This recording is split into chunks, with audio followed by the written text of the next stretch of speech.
નમસ્કાર મિત્રો, સ્વાગત છે તમારું ગુજરાતી સ્ટડી વિડીયો યુટ્યુબ ચેનલની અંદર. તો મિત્રો, આજે આપણે આ વિડીયોની અંદર વાત કરીશું જનની સુરક્ષા યોજના વિશે.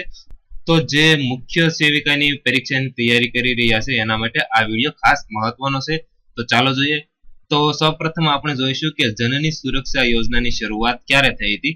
તો જનની સુરક્ષા યોજનાની શરૂઆત ભારતમાં 12 એપ્રિલ 2005માં જ્યારે વડાપ્રધાન મનમોહનસિંહ હતા ત્યારે આ વડાપ્રધાન મનમોહનસિંહે જનની સુરક્ષા યોજનાની શરૂઆત કરી હતી.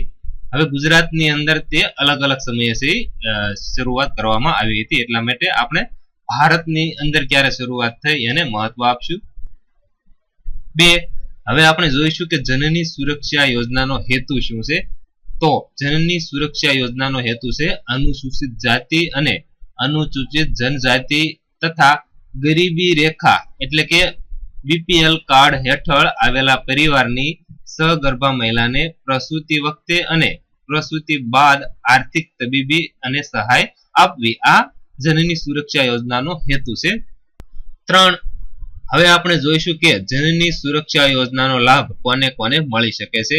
તો ગરીબી રેખા હેઠળ જીવતા કુટુંબની મહિલા કે અનુસૂચિત જાતિ અને અનુસૂચિત જનજાતિ કુટુંબની મહિલા જે 19 વર્ષ કે તેથી વધારે વયની હોય આ મહિલાને પ્રથમ અને બીજી પ્રસૂતિ સુધી આ યોજનાનો લાભ મળી શકે છે. 4. જનની સુરક્ષા યોજનામાં મળવા પાત્ર સહાય.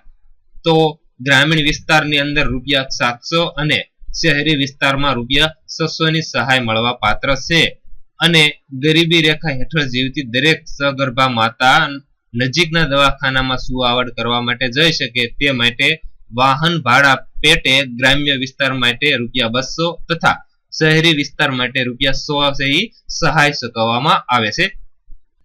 5. જનની સુરક્ષા યોજના માટે જરૂરી આધાર પુરાવા.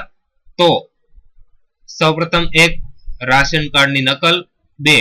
પરિણીત હોવા અંગેનો પુરાવો અથવા તો રાશન કાર્ડ અથવા તો લગ્ન કંકોત્રી હોવી જરૂરી છે. 6. જનની સુરક્ષા યોજના માટે અરજી ક્યાં કરવી. તો ગામની આંગણવાડી કેન્દ્રે અથવા ગામની નર્સ બહેન અથવા સંબંધિત પ્રાથમિક કેન્દ્રના મેડિકલ ઓફિસરને અરજી કરવાની રહેશે.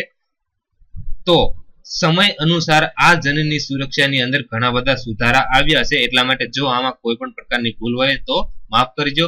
અને મિત્રો, વિડીયો પસંદ હોય તો વિડીયોને લાઈક કરજો, શેર કરજો અને આવા જ વિડીયો જોવા માટે પ્લીઝ અમારી યુટ્યુબ ચેનલને સબસ્ક્રાઇબ કરવાનું ન ભૂલો.